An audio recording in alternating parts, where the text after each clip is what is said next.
Good morning, dear friends. It's Esther here, and I'm back to discuss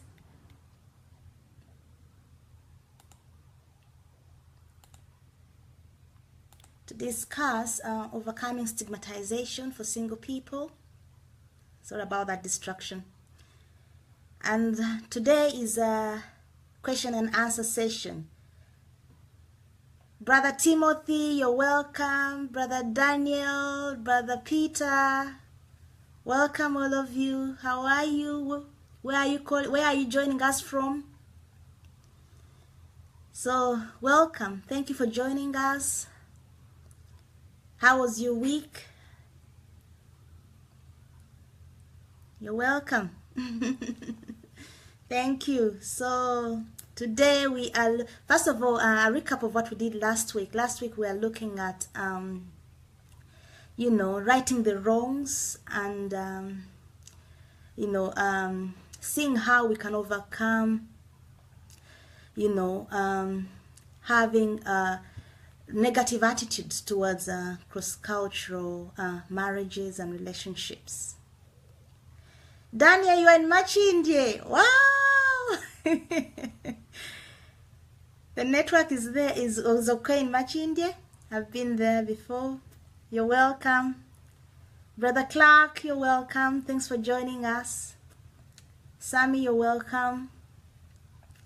So thank you, friends, and we are going to look at the questions. I hope you've read through them because I've posted them at the beginning of this as a header of this post. Have you looked through them, or do you have more? So you're welcome. Brother Anthony, welcome. Sissy Mario, you're welcome. Where are you from?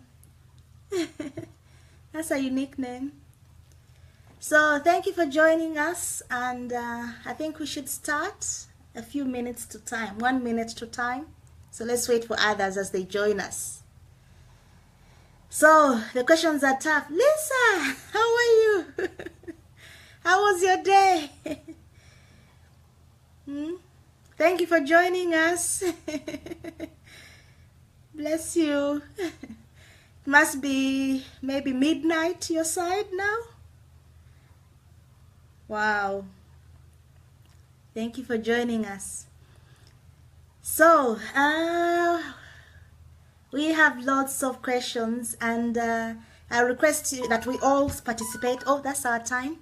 We all participate, so let me not be the only one who gives the answers, because I know, you are all knowledgeable in one aspect or the other. So giving some good answers will help the people that ask these questions. So as we try to answer them, please also type your answer as well. All right? Lisa is saying, lovely day. Thank you for being here. It's 2 a.m. Oh, dear. Oh, Lisa. Oh, Winfred. Thank you for coming. You're welcome. Okay, so our first question is, I'm 35 years old and all my siblings are married. Why am I still single? Brother Isaac, you're welcome. Okay, did you get the question? All right. So, my answer to this question, I'm really looking forward to seeing your answers. But my answer to this question is, as I've mentioned before, the only single reason why anyone is still single is because they have not found someone who has identified and appreciated their uniqueness. That's the only reason. So drop all the other negativity, all those other reasons people tell you. I've written an article about them some time back, and I was just encouraging people to drop all the other, nonsense. I call them nonsense reasons. Okay, that's the only reason why you are still single at this time. And the fact that your siblings are married, if, you know, in this world we all come as individuals. Everyone has their individual journey ordained by God. So you shouldn't be worried that, oh, my pattern of life should follow what my siblings went through. If they married at 20, why am I not? Why didn't I get married at? No, everyone has their individual walk, individual destiny. The things they can accomplish, the experiences they have to go through, and we don't determine that. Okay, so be happy with your journey. Be happy with your uniqueness, the way your life has come out, and as you're joyful in that situation, you attract also positive things to your life. The key here is to drop every negativity, because if you're negative, you're wallowing in negativity, that's what you'll attract. Okay, so believe in yourself, and someone out there will appreciate your uniqueness. All right, that's my answer. Question 2. Any other answers? Any other suggestions? Okay. Kibi, Mutsi, you're all welcome. Thank you for joining us. Number 2. What do I do when all my friends are married with children and they only talk about their kids when we get together? Wow. I really thank the person who sent that question. It's genuine. Sometimes you feel left out when everyone around you is discussing their children. You have no children. And you're wondering, don't they know that I don't have children? Why do they bring up this topic? But you know what? Just try to understand them. Being a mother is an achievement to many, and their children is their maybe source of joy. So just accept that and be happy for them. Be patient. Join the conversation. Learn from them. Because every conversation there's something. You're exchanging information. And Lisa is saying inviting friends. Thank you, Lisa. Bless you.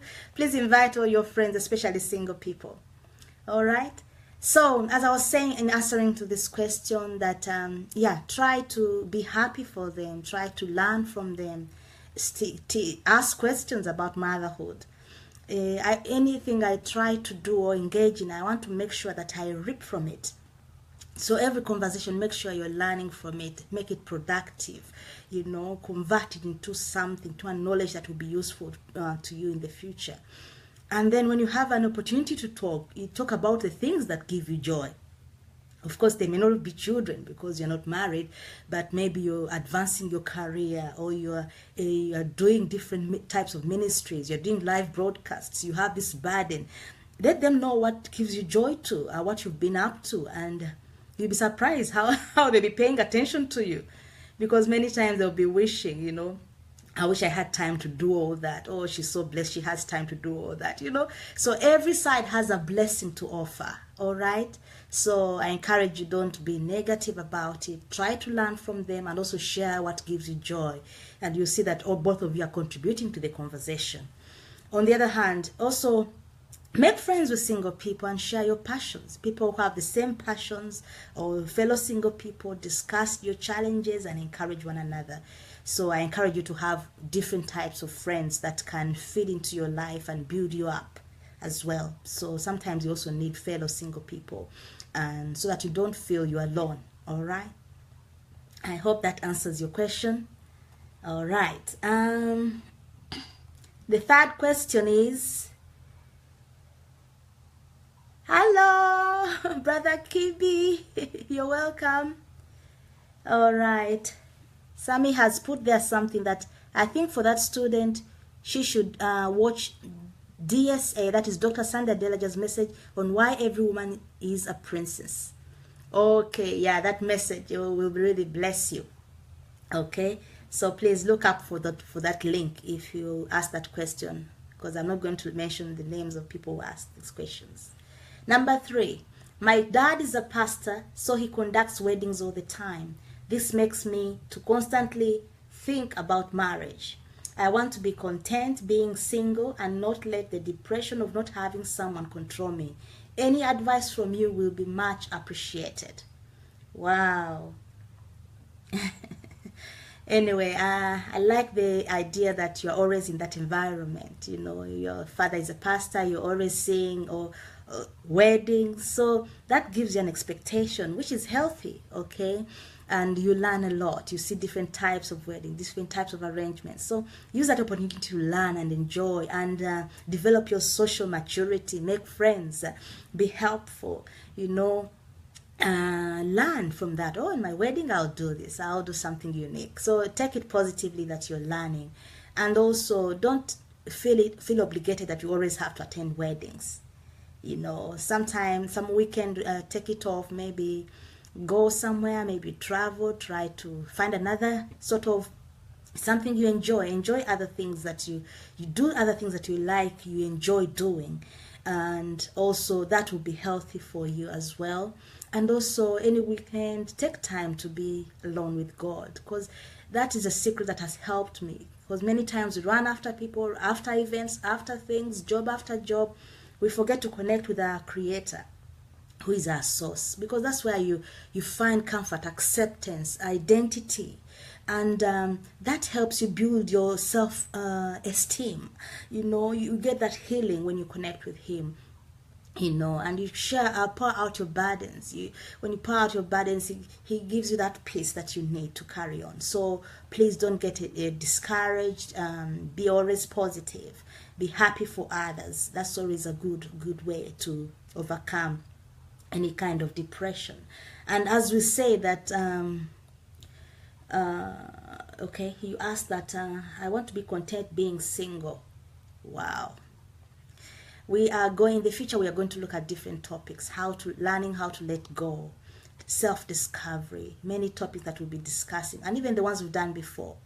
So if you go back to our videos, that will help you overcome any kind of depression, understand who you are, understand that you don't need to depend on any human being to be happy in your life.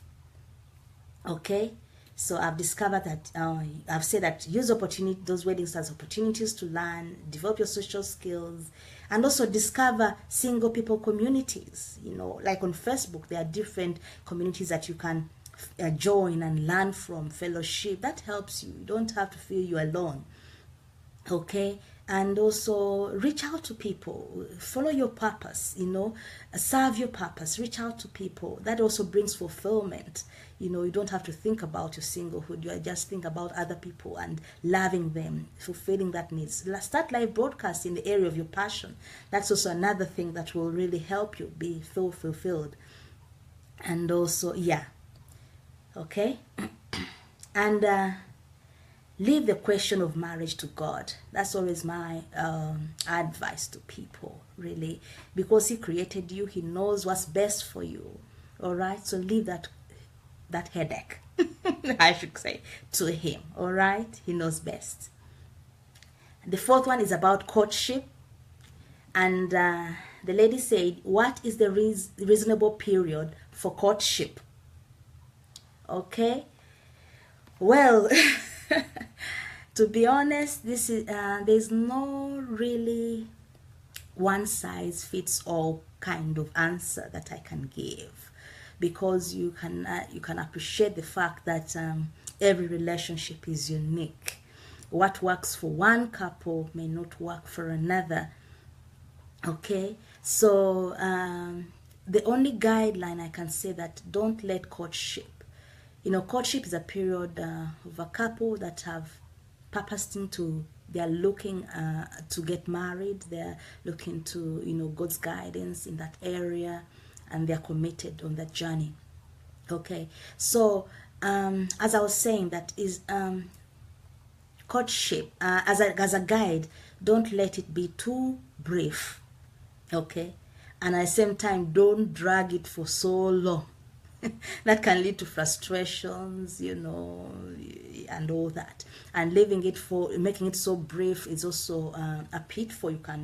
Can be a pitfall. You know, there are things that time allows. There are things that come out, for example, in character, in real, you know, get to know the real person.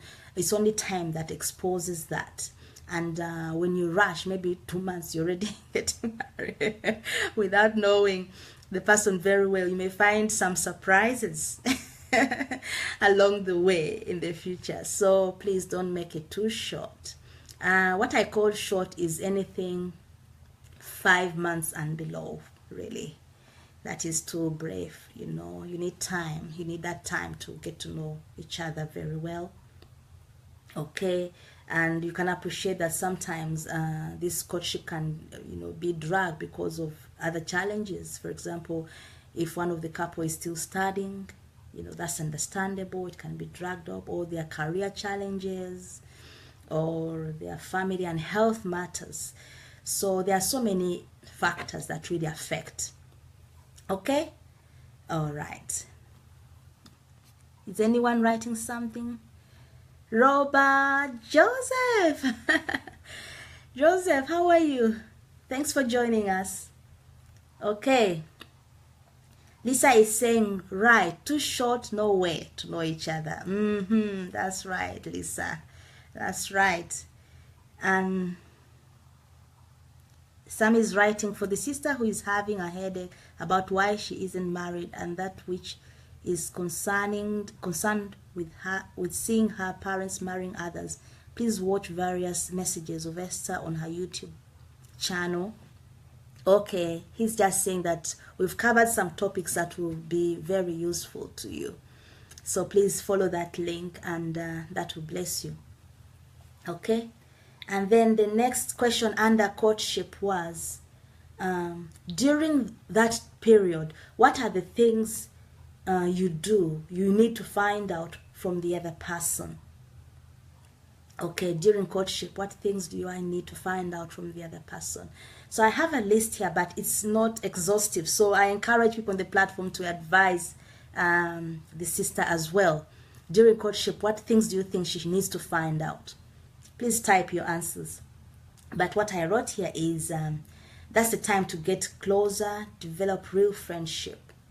Okay, and get to know each other's strengths and weaknesses, and how you can complement each other, help each other develop and grow together. Likes and dislikes, that is so important. And also use that opportunity to find out your health conditions as well. Go for checkups. If you are from African descent, check for genotypes. If there's an issue with the genotypes, are you willing to live with that? You know, that's the time to really find out whether you can cope with that.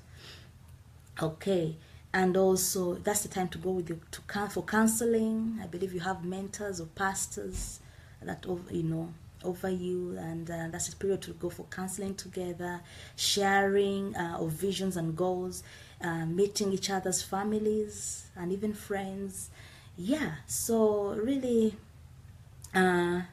growing together, developing together, reading books together, praying together. So much more that all that is bonding you, is building up your relationship. You're becoming closer, you're getting to know each other, and those are bonding exercises that you really have to engage in. Sula, you're welcome. Kenneth, you're welcome. Where are you calling from? We want to know where you are, so please write on the comments. Okay, so I hope I've answered that question. Okay, let me know if you needed anything else, please. Okay, so part C of that question is, does courtship have to be face-to-face? Lisa is saying practical is important to prevent miscommunication down the road. Yes, okay. Yes, that's very important. That it's important to be practical during courtship as well. Okay, so the next question is, does courtship have to be face-to-face? Well, considering the activities we've just mentioned above, I think that at some point you really have to meet in person. That's so important, because courtship is a time to grow in the relationship, and therefore you need to see each other in different circumstances and situations, how the person relates in the service, how the relate to people in church, how they relate to parents. So that meeting in person is key. I understand that sometimes there are different situations of distance. Yes, I understand for some time. Just like in my situation as well, I think I met with Sammy after 3 months. But for the first 3 months, we're just talking, Skyping, and all that. So we met in person after 3 months. So yeah, make time. I know distance can be a problem, but please make a goal, make time to really meet up. It's really key that you meet with the person, you know, because many people out here, especially if you've met online, you know, it's not a real representative of a real person. You know, you have to meet the person, appreciate their physique, you know, the way they look, the way they are. If they have a form of disability, you appreciate that, you accept that, you know. Yeah, so it's important that you really meet in person. Does anyone have anything to add to that answer before I move on? All right. Okay. So that's it. Number 5, question number 5. What main factors help a cross-cultural relationship to thrive? Hello people, please, as we're trying to answer these questions, I am really excited to see your answers too. So please feel free to write your comments or your questions, and we will get back to you. Sister Jude, you just come in. You have to go back and listen to the, you know, to what we've discussed, because we've covered quite a lot. So that's all right. Thanks for joining us. You're welcome. Okay, so number 5. Okay, just to recap for those who have come in late, just briefly, we say that under the courtship question, what is the reasonable period for courtship? We say that there's no definite one-size-fits-all answer, because every situation is different. But we shouldn't make it too brief, and we shouldn't prolong it unnecessarily. Okay? And then during that period, what things do we need to look at? We've mentioned a variety of things, and you know, different things, getting closer to each other, developing friendship, counseling, health checks, and etc. And we close this question by saying it is important that you meet in person. Okay, because the question was, does courtship have to be face to face? We're saying that given the things that you have to be doing it during that courtship, it's important that you meet up. Okay. Oh, sorry, I misunderstood Lisa. She's saying, I just mean that sharing practical information is not romantic, but getting to know each other, issues, etc. Prevent your heart from keeping your mind from thinking. Okay. Okay. I think what Lisa is trying to say, that during courtship, share practical things, you know, where you're really having challenges, you know, where you share day-to-day life. Okay, so that also helps as well, and prevents your heart from keeping your mind from thinking. Okay, I'll understand you later. All right, let's move on. Number 5, what main factors help a cross-cultural relationship to thrive? Well, some culture factors really are not so different from, you know, a normal, what you call a normal, you know, relationship, you know, where people are from the same culture. But I just highlighted a few here. I say that, first of all, what can really help a cross-cultural relationship is prioritize your identity, your spiritual identity, your identity in God, who you are in God, over your cultural identity. That is so key. Okay, so put things that are more eternal as priority instead of earthly things that are here and not there anymore, you know. At the end of the day, we exit this earth without any cultural identity. Okay, so that's it. And then it's important that you honor each other's parents. Honor his parents. I think this is key for all couples. Okay? And then if your spouse thinks that something is important, then take it as important. That also helps in a cross-cultural relationship. And also it's important for the couple to understand that your loyalty, first of all, is your loyalty to each other is above loyalty to family, to extended family, and yeah, even parents. You know, loyalty to your spouse is above all other loyalty. And also it's important to establish boundaries with the extended family. You know, come and agree to which boundaries work. It depends on the situation and the family that are involved. So those key things are important really to make a cross-cultural marriage or relationship thrive. Okay. Lisa is saying, you are fine, dear. Just takes a long time to tell you. It's okay, Lisa. Okay. So, number 6. What happens if I don't get married? Wow. And I say bravo, you know, for that lady who asked that question. Because some questions are really difficult. But they are real. These are what people go through. So, what happens if I don't get married? If I look back, maybe 2 years ago, I would have found that question really difficult to answer. I used to think about it a lot, okay? And then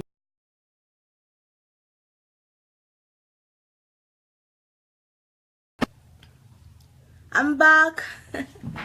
Sorry about that. My computer played up and everything. So sorry. And then as I was saying that, answering that question of what if I don't get married? 2 years ago, I looked at that question myself, okay? And although it was difficult, I knew that I really had to come clean and really answer it truthfully if I'm to live a fulfilled life as a single person. So what helped me is an exercise we went through with Dr. Sandra Delaja, okay, 2 years ago, whereby he made us to list things that we value in life, things we are living for, things like my career, my parents, my living in the UK, my comfort zone, my job and career, my ministry, my siblings, my money, business. So you list all those things. So we listed 10 things, okay, in order of priority. Okay, let me just restart my computer now, because that's where I put my questions. Okay, I'm back, thank God. So when we did that, he told us to order them in priority. Of course, I also put God. All right. So I tried to order them in priority. And then he said, okay, now drop the list 3 things that you really can do without. Then out of the 10, we dropped 3. So we're left with 7. Then we went to another stage.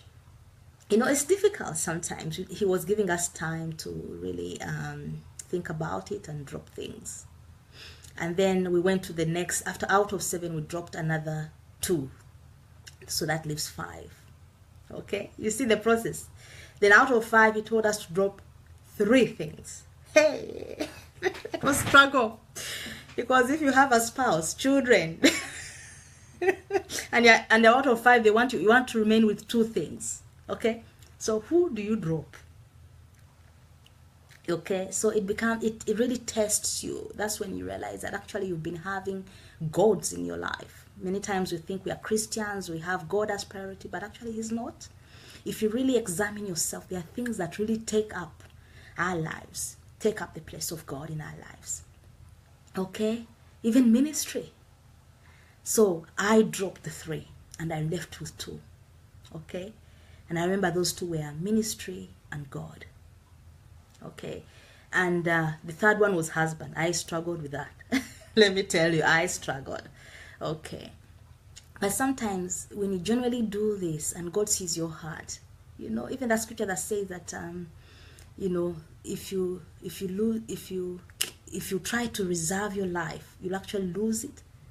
Okay, but if you give it up, you actually gain it. Someone can remind me where that scripture is. Okay, so that scripture is so real. That principle is so real. So I genuinely gave up everything and I was left with God. So out of 2, they told us to drop 1 and live with only one thing that you're supposed to live for in your life, and that was God. I would genuinely, in fact, there were tears were shed in that exercise because it was a real soul-searching thing. It was really an exercise that was really touching who you really are. Okay, you're giving up things, and this is just between you and God, not just a show or to impress the pastor. It was a real personal exercise, perhaps personal soul-searching exercise. So that is when I actually let go. In my book, Overcoming Stigmatization, I detail the steps I went through to come to that place. Okay, so if you get it, maybe you can read through it. All right, and I'll also be sharing more on this broadcast in the future. So that's how I realized that actually, even if I never get married, let me live for God and purpose. That is when I got peace. That is when I got fulfillment, and that's how my journey started. You know. And then guess what? God usually, you know, saw my genuineness and saw my desire and how committed I was, and He blessed me with a husband. So you may think you've lost everything, you know, but as the scripture says, you know, you gain whatever you lose, you've given up. God actually gives you back. So it depends on your genuineness with Him. Okay, because He sees your heart. So I knew I was going to be content as a single person on my own, serving my purpose. I was really determined with that, and I knew that I was going to be happy as I am as a single person, and not being married will not change who I really am. Okay, my desire was just to please God. So that was really what made me break through. And Sammy here has said that, but seek first the kingdom and His righteousness, perfect, and all these things will be added to you. Well done. That's our time up. Matthew 6:25.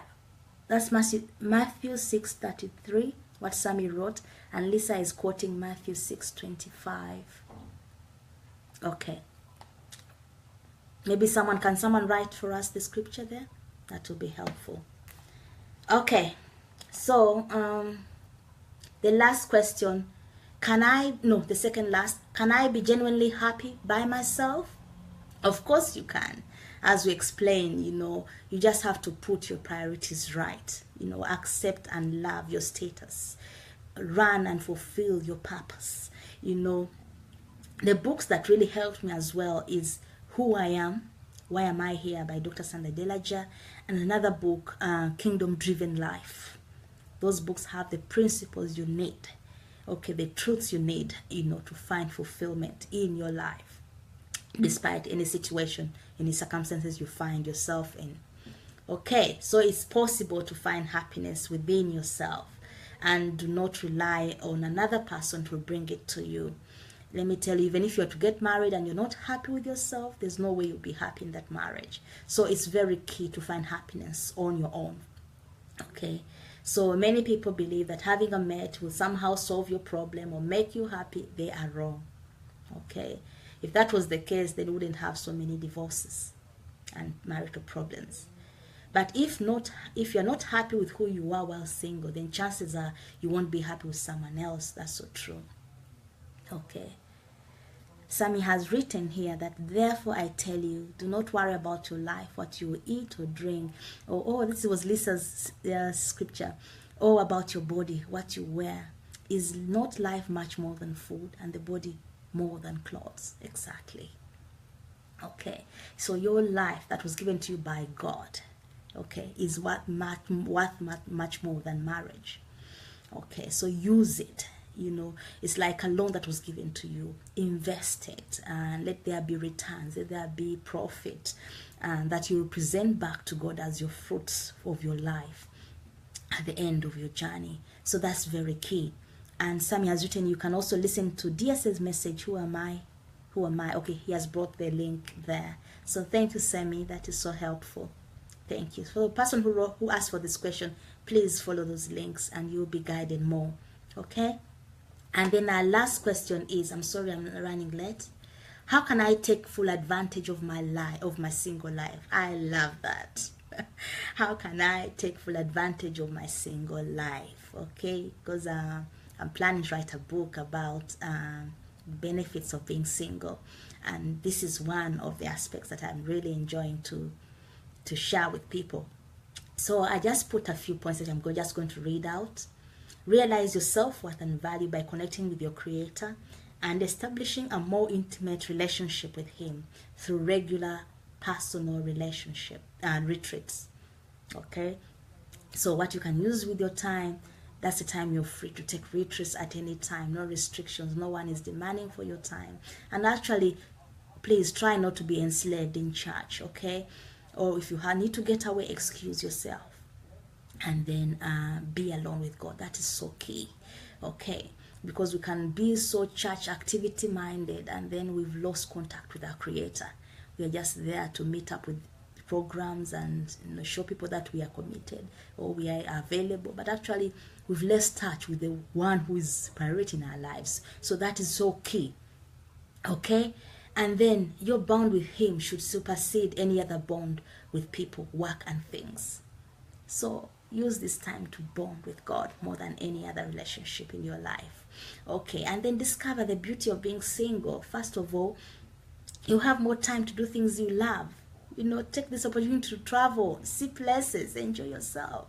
Okay, you can find friends you can go with. Okay, and then this is a time also to build your career. Go for master's degrees, go for PhD degrees. Go, develop yourself to the maximum. There's no limit. Spread your wings, okay, and be the best you can be.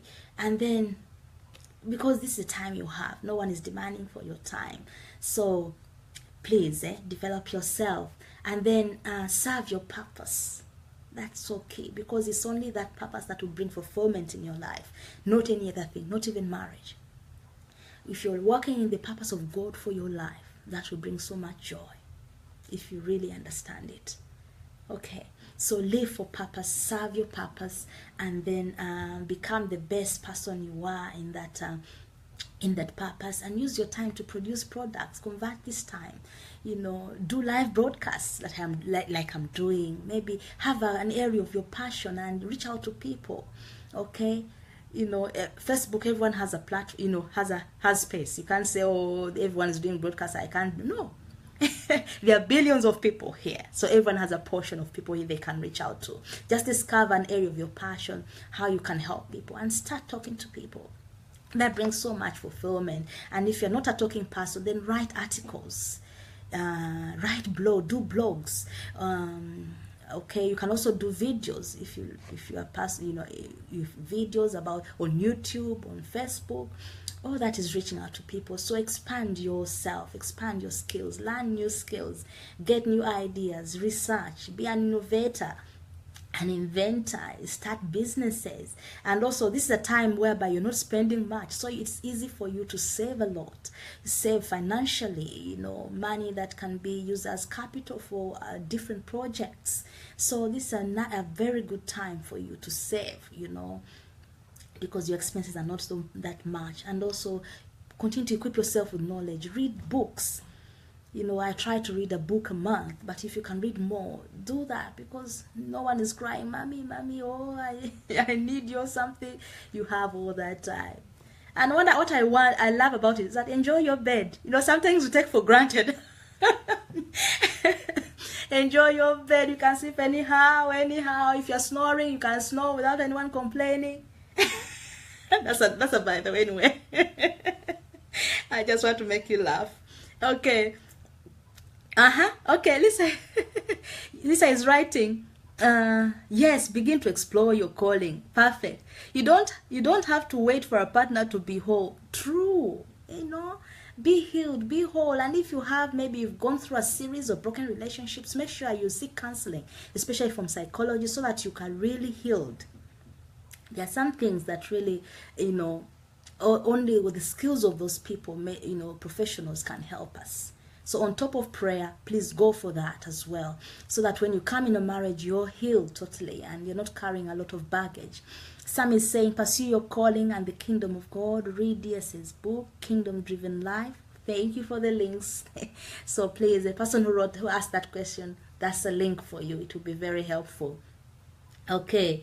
And then equip yourself with knowledge. Of course, the links about having a successful marriage, read about that. Being a best parent, parenting, read about that.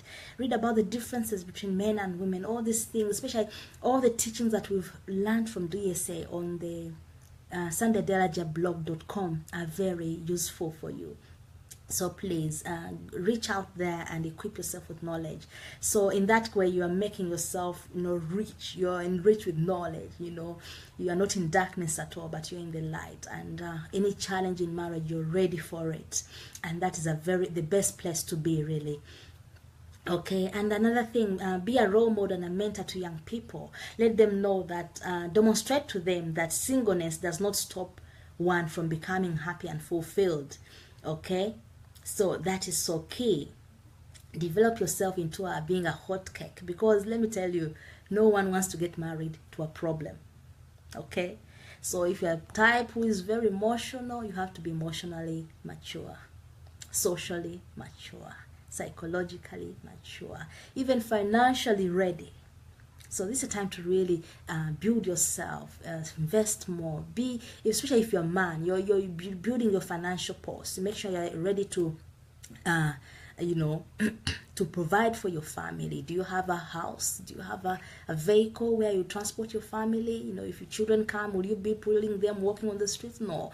So you're using this time to prepare yourself, which is so vital. Okay. So please, I put here a point that, so work on yourself to become confident of who you are and you're happy with your status. That's so key.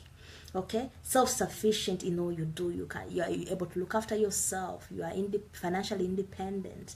Okay, you have your own assets. You have your source of income, and you're positioned to look after yourself well. So this is all good. All these are factors make you to be very attractive, actually, than someone who is, dependent, beggarly, and all that.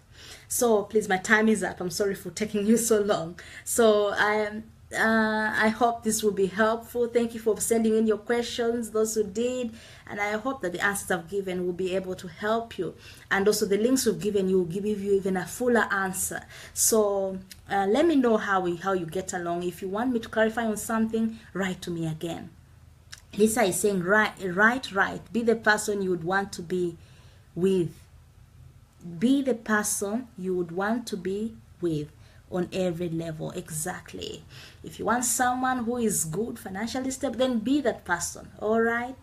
So that will be very key. So, dear friends, it's time to leave, and thank you for being with us. Bless you so much. I hope you have a lovely weekend. All right. So see you next week. Bye.